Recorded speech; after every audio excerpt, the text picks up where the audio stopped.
LSI and Moscow Recycling has performed business and office recycling services consisting primarily of paper products for many years. The recycling service is operated independent from other City of Moscow recycling programs. Due to the independent nature of this service, LSI operates the service with separate staffing and truck.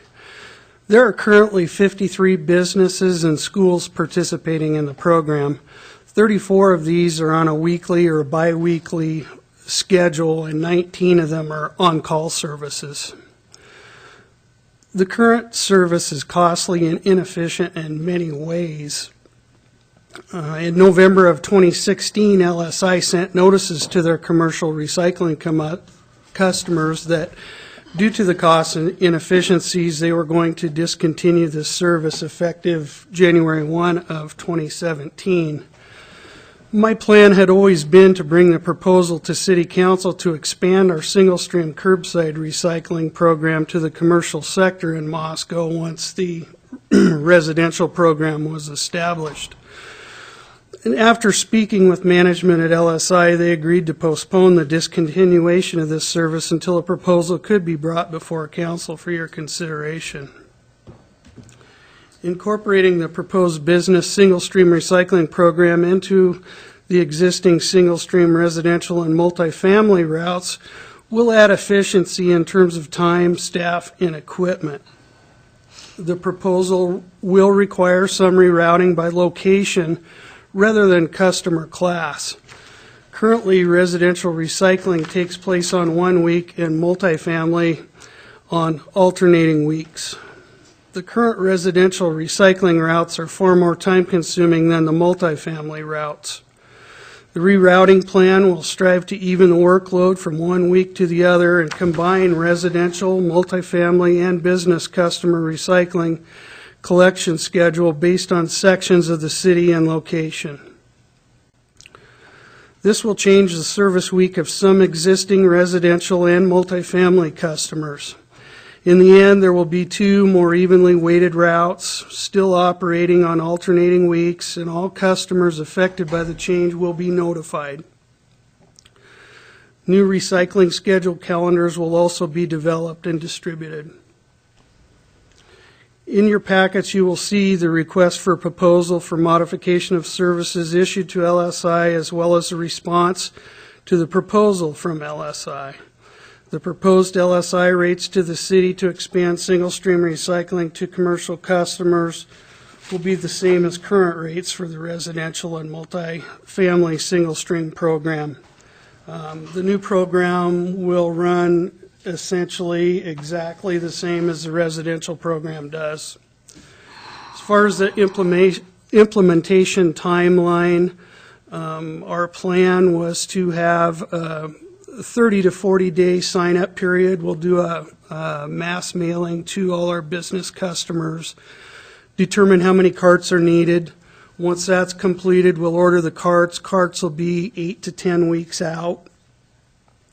The rerouting plan has already kind of started, but it'll be an ongoing thing, and will be dependent on the queuing for their database folks to work on this in their scheduling.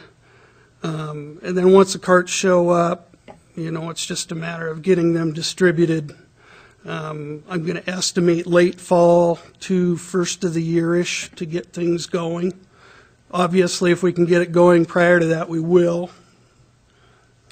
Questions by the council? Walter. Tim, regarding cardboard, LSI currently has separate cardboard commercial containers. They're not totes, they're not carts, they're big. In fact, I walked past one over the weekend that was, it must have been a 3-yard, and it was overflowing with cardboard.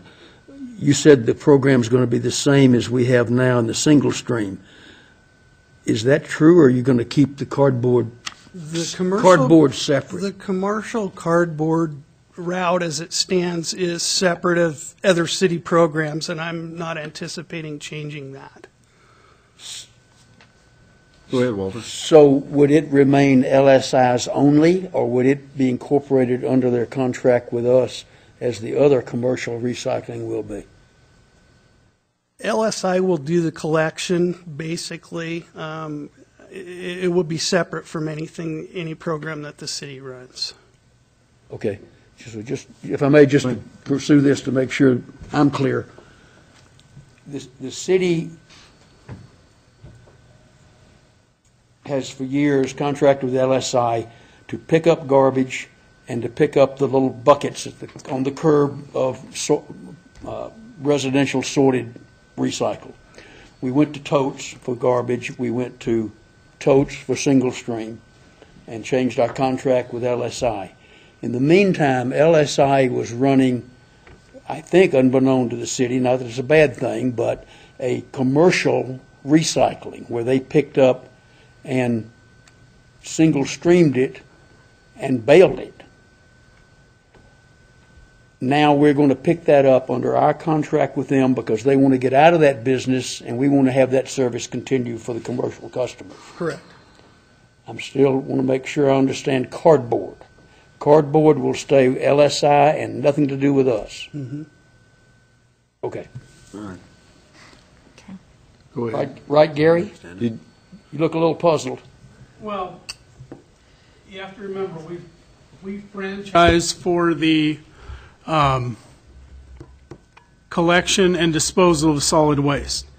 We also have a franchise that expands that to composting, recycling, so on and so forth. It is the city's typical practice that if there is some service that we would like LSI to look at providing, we put out a request where they respond to us with their proposal. If it is not something that the city has determined that they want to pursue, such as leaf collection, for instance, LSI will provide us with a proposal for leaf collection if we ask them to do so.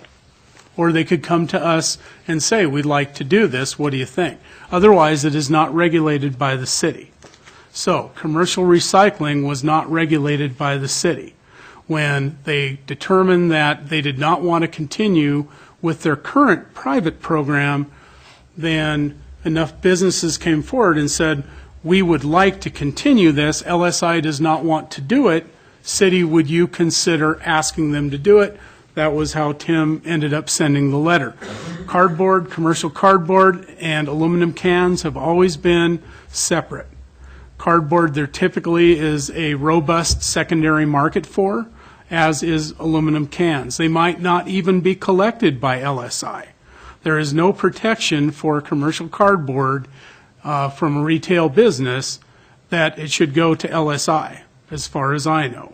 Any contractor can come in and deal with the retail stores themselves, and some of them do, some of the bigger who generate a lot of cardboard. Aluminum cans are the same way.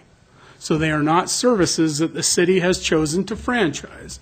Therefore, it is a business decision for the business and LSI privately or some other contractor. And that's fine with me. I just wanted to clarify this. Sure. Because of Tim's comment that it's going to run like the residential single stream Certainly. does, where I throw my cardboard in my cart. That's not going to be probably, except for small quantities, not going to be happening with the commercial single stream. And if I may, Your Honor, I'm sorry to prolong this, but one of the reasons that aluminum cans and commercial cardboard has not risen to the city level is it's not something we have chosen to regulate because it's not being done. It's being done by private contractors, and it has not caused a problem. If, for instance, the bottom drops out of commercial cardboard, and all of a sudden it's piling up behind businesses, and those businesses come to the city and say, we need a program to get rid of this cardboard, then my suspicion is that council will request LSI to respond with some sort of proposal. So that's how it comes about. How about if we let Tim continue with his presentation? I'm guessing he had more, or are you done? No, I'm He asked for finished. questions. Okay. Well, there you have it. So how would the council like to move forward with the commercial business single-stream curbside recycling program. Jim? Mr. Mayor, I move that we approve the ordinance to allow commercial single-stream recycling. I second that. Okay. Got a motion by Jim and a second by Art to approve the commercial business single-stream curbside recycling program. Any more discussion before I call for a roll? Start with you, John. Aye. Aye. Aye. And I. All right.